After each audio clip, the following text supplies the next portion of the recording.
कर्नाटक में विधानसभा चुनाव के नतीजे करीब करीब साफ हो चुके हैं। कांग्रेस यहां पर बड़ी जीत की ओर बढ़ चली है। मुमकिन है कि उसे बहुमत भी मिले। साथ ही भारतीय जनता पार्टी 80 से 85 सीटों तक पहुंचती फिलहाल नजर आ रही है। ये सभी आंकड़े अभी रुझान के आधार पर हैं। अंतिम नतीजे अभी सामने आने बाकी हैं।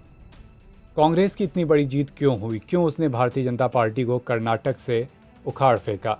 इसके तमाम कारण हैं, जिनमें से एक कारण जो कि पार्टी भी गिना रही है और इसे एक बड़ा कारण माना भी जा रहा है, वो है भारत जोड़ो यात्रा।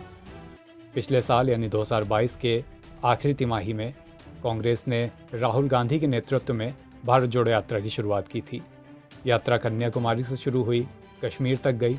इस दौरान 3000 किलोमीटर से भी ज्यादा का सफर राहुल गांधी और उनके साथियों ने पैदल तय किया। राहुल गांधी की अगुवाई में भारत जोड़ो यात्रा कर्नाटक से भी होकर गुजरी, लेकिन खास बात यह थी कि यात्रा ने कर्नाटक में सबसे ज्यादा समय बिताया। जब यात्रा चल रही थी तो इस बात को लेकर सवाल भी उठे थे कि क्यों राहुल गांधी की ये यात्रा दक्षिण भारत में, खासकर कर्नाटक जैसे राज्यों में इतना समय दे रही है, जबकि नॉर्थ इंडिया में, खासकर उत्तर प्रदेश जैसे राज्यों में यात्रा बस छूते हुए निकल गई। 2 दिन का ही सफर यात्रा ने उत्तर प्रदेश को दिया। इस बात का जवाब इस विधानसभा चुनाव ने दिया है। भारत जोड़ो यात्रा कर्नाटक में 27 दिन रही थी और इस दौरान 500 किलोमीटर का सफर यहां पर पैदल राहुल गांधी और उनके साथ के लोगों ने तय करा था। भारत जोड़ो यात्रा को अब कर्नाटक की सफलता के साथ जोड़कर देखा जा रहा है और सफलता का एक बड़ा कारक भी माना जा रहा है। भारत जोड़ो यात्रा की ऐसी कुछ आइकॉनिक तस्वीरें भी थीं जिनको कर्नाटक की सफलता के साथ अब जोड़ा जा रहा है और कहा जा रहा है कि इन तस्वीरों की एक बड़ी भूमिका रही कर्नाटक में नैरेटिव सेट करने में, कर्नाटक में कांग्रेस की छवि को चार चांद लगाने में और अंतिम में उसे जीत दिलाने में। यह पहली तस्वीर है जिस दिन भारत जोड़ो यात्रा कर्नाटक में पहुंची। कर्नाटक में यात्रा के आने के साथ ही सोनिया गांधी ने यात्रा को ज्वाइन करा था। उस समय सोनिया गांधी पार्टी की कार्यकारी अध्यक्ष भी हुआ करती थी। यात्रा को उन्होंने ज्वाइन करा, राहुल गांधी के साथ वो पदयात्रा कर रही थी। तभी सोनिया गांधी के जूते का फीता खुल गया। राहुल किसी अच्छे बच्चे की तरह जमीन पर बैठे और मां के जूतों का फीता बांधा। ये फोटो उस समय काफी चर्चा में रही थी। दूसरी तस्वीर थी राहुल गांधी, सिद्धारमैया और डी.के. शिव कुमार की। डी.के. शिव कुमार और सिद्धारमैया को राहुल गांधी एक साथ लेकर आए यात्रा में। दोनों के साथ पदयात्रा भी काफी दूर तक की।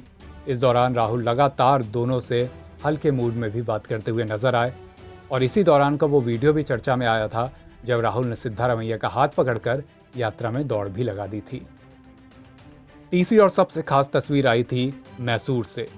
मैसूर में राहुल गांधी यात्रा के बाद शाम को जहां पर यात्रा का पड़ाव हुआ, वहां पर एक जनसभा को संबोधित कर रहे थे। राहुल गांधी के भाषण के दौरान ही वहां तेज बारिश होने लगी। तमाम कार्यकर्ता जो नीचे खड़े भाषण सुन रहे थे, उन्होंने अपनी अपनी कुर्सियां उठा ली, सर पे छाव कर ली। कोई वहां से हटता, मंच छोड़ता भारी बारिश के बीच। इससे पहले लोगों ने देखा कि राहुल गांधी ने अपना भाषण नहीं रोका। मंच से बारिश में भीगते हुए राहुल गांधी ने उसी अंदाज के साथ अपना भाषण जारी रखा। अपने नेता को इस तरह भाषण देता हुआ देख बाकी सदस्य भी मंच पर टिके रहे। जो कार्यकर्ता मंच से नीचे बैठकर भाषण सुन रहे थे, वो भी अपनी जगह पर ही रुक गए। राहुल गांधी की भयंकर बारिश में इस तरह भाषण देते हुए जो तस्वीर मैसूर से सामने आई, वो उस समय भी काफी चर्चा में रही थी। और अब कर्नाटक में कांग्रेस की विधानसभा चुनाव में जीत के बाद इस तस्वीर की एक बार फिर चर्चा ताजा हो गई है।